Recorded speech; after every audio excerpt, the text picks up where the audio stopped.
Bonjour à tous, j'espère que vous allez bien ce matin. Je vous retrouve pour... attendez, j'ajuste mon casque. Voilà, j'ai des petits problèmes avec l'enregistrement ce matin. J'avais branché le casque sur le ventilateur et ça faisait un bruit. Pas possible quand j'ai enregistré ce podcast, donc je le recommence. Donc j'espère que vous allez bien. Ce matin, je vais vous parler dans cette chronique d'un... Enfin, enfin, on pourrait faire toute une émission là-dessus, mais là, je voulais juste faire une chronique rapide pour vous parler de quelques moyens de briser les cycles générationnels et ancestraux, des moyens simples, basiques, accessibles à tous, et bien sûr qui vont être le départ d'un travail beaucoup plus profond que vous allez pouvoir appliquer, je veux dire, soit avec des professionnels, soit vous-même par vos recherches et par votre travail personnel. Mais j'espère en tout cas que ça vous sera utile. C'est ce que j'ai appliqué moi-même et ça a très très bien fonctionné et j'espère que ça fonctionnera bien pour vous. Alors d'abord, qu'est-ce que c'est que les cycles générationnels et ancestraux? Eh bien, on est tous nés sous une lignée physique sur cette terre, et une partie de notre mission tout au long de notre vie, ça va consister à réellement intégrer tout ce que représente, tout ce que ça signifie, toutes les leçons qui nous ont été réservées au sein de notre ascendance. Alors, souvent, quand on parle de ce qu'on a hérité de nos générations précédentes, eh bien, ce sont surtout en premier lieu des traits physiques qui viennent à l'esprit. Par exemple, tu as les yeux de ta grand-mère, tu as les cheveux de ta marraine, etc., etc. Mais il existe beaucoup d'autres choses, beaucoup d'autres dons, beaucoup moins tangibles, dont on hérite de nos ancêtres. Et cela, ça peut remonter jusqu'à l'aube des temps, jusqu'à l'aube de la civilisation. Alors, en explorant l'histoire de nos ancêtres, on va ouvrir les livres de notre histoire personnelle, on va découvrir d'où l'on vient. Cette recherche va nous permettre de voir des modèles, des schémas qui se sont répétés au fil des générations avant nous, des schémas qu'on revit peut-être même aujourd'hui dans nos propres vies. Et ça, ce sont les cycles générationnels.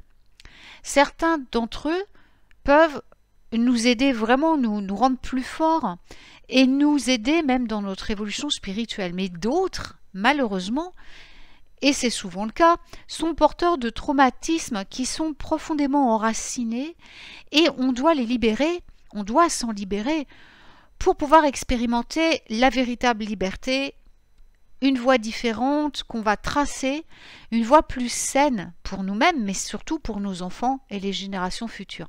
C'est un travail que j'ai fait moi-même et qui a vraiment libéré beaucoup de choses. Je vais vous en parler après, rapidement. Mais même si vous ne connaissez pas votre famille biologique, si vous ne savez rien de votre lignée, si vous n'avez personne à qui en parler, vous avez toujours accès à la sagesse. Sachez que toutes les réponses se trouvent en nous-mêmes et que cela vaut la peine de demander à nos guides les réponses à nos questions. La connaissance, rappelez-vous, est le pouvoir. Alors, je vais vous faire ça en six étapes, mais très rapide. Je me dis, en fait, c'est une chronique qui pourrait durer une journée entière. Donc là, je la résume en quelques minutes. Alors, la première chose, on va voir comment se connecter avec la généalogie et la culture. Ensuite, quelle est notre vraie réflexion authentique, comment nettoyer les chakras, de choisir de faire différents choix. Je vais vous emmener dans la chambre bleue enfin, je vais vous introduire à la chambre bleue et de rester gentil, de rester bon envers soi-même. Alors, on commence par se connecter avec la généalogie et la culture. Ça, c'est le premier pas à faire. Donc, essayez de vous plonger dans la généalogie de votre famille. Regardez, étudiez votre arbre généalogique. D'abord, c'est passionnant et puis c'est génial, quoi. Et faites attention aussi à vos noms, aux noms de famille et même à vos noms de jeunes filles, tout ça, aux noms de vos parents, parce qu'ils contiennent de nombreuses informations, même sur vos origines. Ils détiennent les origines de votre lignée. Et même les noms de naissance peuvent donner un aperçu des traditions familiales. Essayez de vous rappeler les histoires que les gens ont racontées, des gens qui vous ont précédé dans votre lignée familiale, qui ont été rapportées par vos ancêtres, surtout celles partagées à plusieurs reprises, parce que les mots ont du pouvoir, ils ont leur propre énergie et leur propre magie. Alors peut-être, parfois vous ne connaissez même pas les personnes de votre ascendance, mais on sait peut-être généralement d'où vient la lignée. Si vous êtes d'origine écossais, italien, amérindien, etc., connectez-vous à votre culture à travers les traditions, les coutumes, les pratiques du passé en recherchant l'histoire de vos ancêtres. Parlez-en à des historiens, à des experts en la matière, comme des aïeux culturels pour continuer à en apprendre davantage sur votre passé. Et vous allez peut-être trouver du soutien et des ressources auprès de personnes auxquelles vous ne vous attendiez pas. Alors moi, mes recherches généalogiques, eh bien, elles ont débuté tout simplement par un héritage, une recherche d'héritage pour ma maman, en fait. C'était destiné à ma maman. Il y a maintenant quelques années, on va dire, où elle a été contactée par un notaire. Alors, elle travaille, elle aussi travaille dans le notariat, et donc un collègue la contacte pour lui dire qu'elle avait reçu un héritage de la part d'un membre de la famille, mais plutôt éloigné. Et cet homme avait été obligé de faire donc des recherches généalogiques très très sérieuses pour retrouver maman. Et du coup, ça nous a ouvert la voie et l'envie d'aller étudier nos origines. Et c'est comme ça qu'a commencé le voyage généalogique, qui a permis de découvrir nos racines, bon, anglaises on savait, mais les racines, comment ça s'appelle, irlandaises, je vais y arriver, et les racines nordiques, beaucoup plus lointaines. Et c'était passionnant. Et de là, voilà, alors c'est chouette hein, d'étudier la généalogie. Du coup, ma fille s'y est mise aussi. Bon, je sais pas si elle a là où elle en est, mais c'est un travail qui est long, c'est vrai, mais qui est absolument passionnant. Ensuite, on va voir la réflexion authentique sur soi. Ça, c'est le plus difficile. Il va falloir s'engager dans une auto-réflexion honnête, véritable. Et c'est une étape très importante pour la reconnaissance et la libération de tous les cycles ancestraux négatifs. Alors, on va associer ça plutôt à un travail de l'ombre. Beaucoup l'associent à... Alors, travail de l'ombre, hein, c'est pas négatif. C'est le processus d'examen des parties de vous-même et de vos ancêtres qui vont être difficiles à gérer, difficiles à aimer, difficiles à intégrer. On peut tout simplement pas enterrer les choses qu'on n'aime pas et passer à autre chose. Hein. Il faut parfois revenir en arrière, étudier les parties les plus sombres des générations précédentes qui se sont enfouies en vous en fait, hein, et qui constituent les cycles que nous seuls pouvons briser. Donc, qu'est-ce qui s'est passé notamment pour moi? Je donne mes exemples personnels comme je le fais d'habitude. Il s'avère que dans ma famille, il y avait quelque chose de récurrent qui se passait, et ce depuis des générations. J'avais étudié ça, j'avais vu ça avec ma grand-mère aussi, parce que c'est la première à ma connaissance qui m'en a parlé. C'est que toutes les femmes de notre famille ne pouvaient avoir d'enfants du sexe masculin, pas d'enfants mâles dans ma famille. Soit les garçons mouraient à la naissance, soit ils mouraient, ils étaient mort-nés, soit ils venaient au monde avec des malformations terribles qui ne leur permettaient pas de vivre au-delà d'une dizaine d'années. Donc c'est quelque chose d'absolument atroce. J'ai donc voulu en savoir plus à ce niveau-là. Donc j'ai étudié les choses.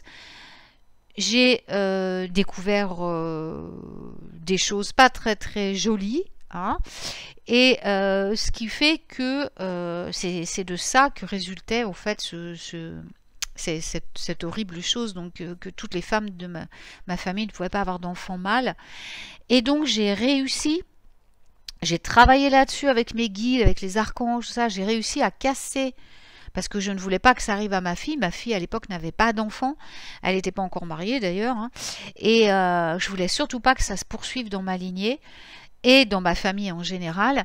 Donc j'ai demandé à ce que ce soit brisé dans toutes les directions, et ça a fonctionné puisque ma petite cousine enfin petite, elle est plus jeune que moi, a réussi à avoir, elle a été la première à avoir un garçon mâle et tout s'est bien passé.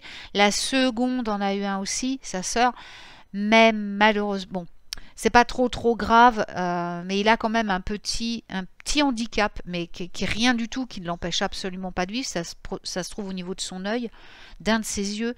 Donc ce qui prouve, le reste il va en parfaite santé, donc ce qui prouve bien que ça a fonctionné et que ça a permis de briser cette chose-là. Et je le vois aussi dans le couple de ma fille, puisque ça avait généré des choses très graves aussi au sein des couples, des relations amoureuses des femmes dans ma famille.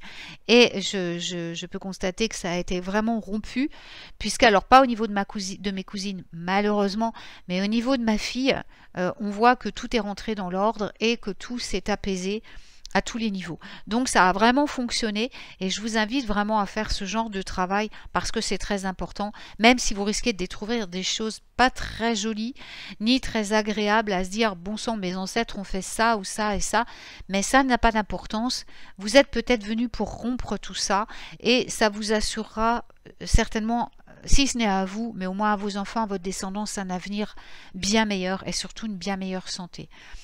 Donc à un moment donné, on doit tous faire la paix avec les aspects de notre lignée, les aspects négatifs, sinon le cycle va se perpétuer, il va se répéter à travers nos enfants, nos petits-enfants. En brisant nous-mêmes les cycles, nos descendants n'auront jamais à faire face à ce traumatisme et c'est notre responsabilité envers eux. Les blessures, alors ensuite on va voir pour les chakras, donc nettoyer ces blessures ancestrales parce qu'elles peuvent apparaître sous forme de blocage dans les chakras. Alors principalement, chakra racine, chakra sacré, chakra du plexus solaire. On peut activer et réactiver, nettoyer ces chakras en s'engageant dans une méditation guidée, par exemple en travaillant avec des cristaux, avec des professionnels, ou comme je le fais en donnant à mes guides et gardiens la permission de les supprimer, ces blocages, de réaligner mes chakras, de les purifier, pour moi, mais en accord toujours avec mon bien le plus élevé, celui de ma famille, celui de tous. Et je crois qu'en éliminant les blocages que j'avais dans mes chakras, j'ai ouvert vraiment la voie à la libre circulation du prana, donc l'énergie à partir de laquelle la vie elle-même prend naissance. Cette libre circulation de l'énergie vitale m'a permis de me retrouver en meilleure santé, plus heureuse, plus équilibrée et plus alignée. Et à partir de là, la connexion que je partage avec la vie s'est approfondie et mon énergie est entrée en résonance avec l'énergie même de l'univers. Alors ensuite, le quatrième point, c'est de faire un choix différent parce qu'on a le choix, on a notre libre arbitre. Donc jusqu'à ce qu'on fasse activement le choix de prendre un chemin différent dans la vie, les schémas ancestraux continuent à apparaître. Ça a été mon cas. Cela peut ressembler à, je veux dire, à des relations toxiques, tout comme ça s'est passé avec votre mère, votre grand-mère, ou continuer à vous déraciner, à vous déplacer. Alors moi, ça a été tout ça. J'ai reproduit des schémas négatifs qui appartenaient à ma mère, à ma grand-mère, jusqu'à ce que je travaille là-dessus, que je m'en aperçoive. Je m'en suis aperçue très jeune, heureusement. Et j'ai aussi l'héritage ancestral nomade de ma famille. Alors, ça, c'est plus compliqué. Mais pour en revenir, voilà, ma mère, elle, par exemple, n'a pas eu conscience de tout ça. Elle est très spirituelle, mais mariée à un homme qui est très terre-à-terre et qui a été assez violent, verbalement surtout, pas physiquement, mais qui l'a complètement... ma mère s'est recroquevillée sur elle-même parce qu'elle s'est trouvée dévalorisée. Et du coup, elle a perdu ce pouvoir, elle l'a délégué à son mari. Elle n'a pas pu travailler sur elle-même à ce niveau-là. Ce qui fait qu'elle a reproduit complètement les schémas destructifs et négatifs de ma grand-mère, de sa maman. Et elle vit la vie de ma grand-mère actuellement. C'est quelque chose d'horrible. Je la vois vivre la vie de ma grand-mère avec les mêmes maladies, les mêmes choses qui lui arrivent. Alors que moi... j'ai rompu, j'ai pas pu le faire pour ma mère, on peut pas le faire pour les générations précédentes malheureusement, mais j'ai réussi à travailler là-dessus et je continue toujours parce que c'est le travail de toute la vie. Et en fait, je m'aperçois que ma vie est radicalement différente de celle de mon père, de mon grand-père, de ma mère, de mes grands-parents, de tout.